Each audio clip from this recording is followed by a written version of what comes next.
Hukum utilitas marginal yang semakin berkurang atau law of diminishing marginal utility dapat juga dikatakan dalam istilah hukum pertambahan yang berkurang atau law of diminishing returns, atau dapat juga dikatakan prinsip pertambahan yang berkurang dan hubungannya dengan preferensi dan permintaan konsumen atau consumer preferences and demand.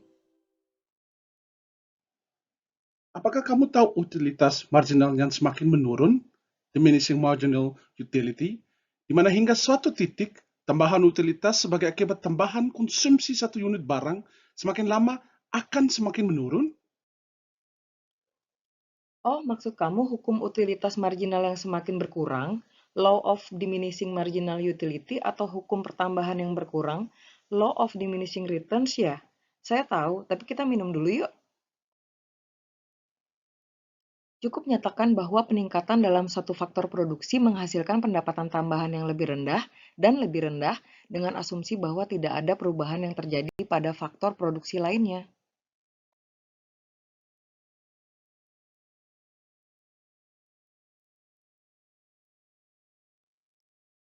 Mari kita bayangkan Rinta memulai sebuah restoran kecil dan hanya memiliki satu pelayan. Restorannya bagus, tetapi dengan hanya satu pelayan, pelanggan tidak senang dengan waktu tunggu yang lama dan cukup sedikit dari pelanggan yang tidak kembali ke restoran Rinta. Dan akibatnya keuntungan bulanannya tidak memuaskan, yaitu 50 juta rupiah per bulan, dan ia memutuskan untuk mengambil tindakan dengan mempekerjakan tambahan pelayan lain. Ya, ia harus membayar orang lain lagi, tetapi sekarang restorannya benar-benar efisien dan keuntungannya naik drastis karena pendapatannya meningkat. Walaupun sebagian dari pendapatannya atau keuntungannya untuk menutupi gaji pelayan yang bertambah satu, tetapi keuntungan bulanannya melonjak drastis.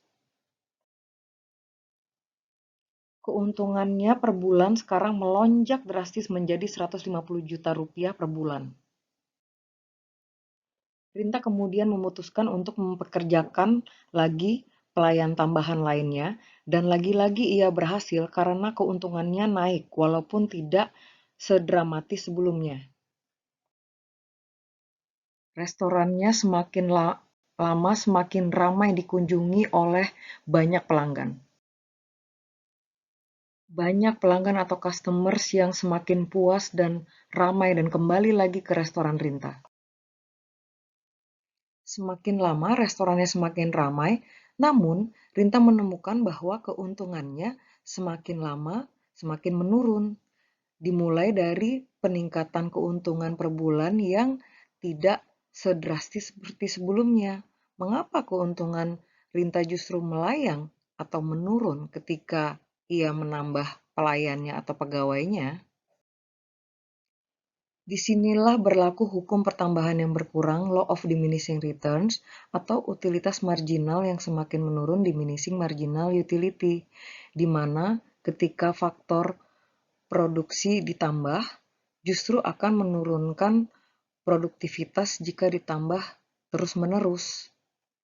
Begitu juga dengan konsumen, dengan teori pilihan utilitas konsumen atau choice of theory, di mana ada 3 poin yang berhubungan, yaitu yang pertama interaksi antara preferensi dan kendala dalam memutuskan pilihan konsumen.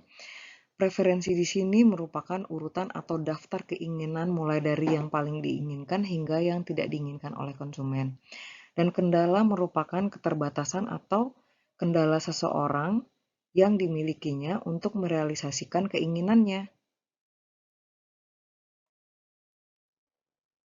Karena kita sudah terlalu banyak minum teh hangat, kepuasan saya terhadap teh hangat menjadi menurun. Saya sekarang hanya ingin minum coklat hangat sambil kita nonton film saja yuk. Saya ikut saja, tapi saya tetap ingin minum teh sedikit saja, ditambah kopi hangat sambil ikut menonton film. Semakin besar jumlah barang yang dimiliki konsumen, semakin sedikit unit tambahan yang layak untuknya. Begitu juga dengan faktor produksi tadi, jika pelayan ditambah, justru semakin sedikit yang layak untuk perusahaan untuk mendapatkan keuntungan. Jadi di mana ada peluang, perusahaan dapat meningkatkan laba dengan mempraktekkan diskriminasi harga. Jadi, pada hukum pertambahan yang berkurang atau law of diminishing returns, atau hukum utilitas marginal yang semakin berkurang atau law of diminishing marginal utility, menunjukkan bahwa jika peningkatan dalam satu faktor produksi dapat menghasilkan justru pendapatan yang semakin rendah atau berkurang, dengan asumsi bahwa tidak ada perubahan yang terjadi pada faktor produksi lainnya. Di sini juga terjadi pada preferensi dan permintaan konsumen atau consumer preferences and demand, di mana hal ini terjadi hingga suatu titik tambahan utilitas sebagai akibat tambahan konsumsi satu unit barang oleh konsumen tertentu akan membuat semakin lama akan semakin menurun kesenangannya atau kepuasannya. Terima kasih sudah menonton video kami. Sampai bertemu lagi.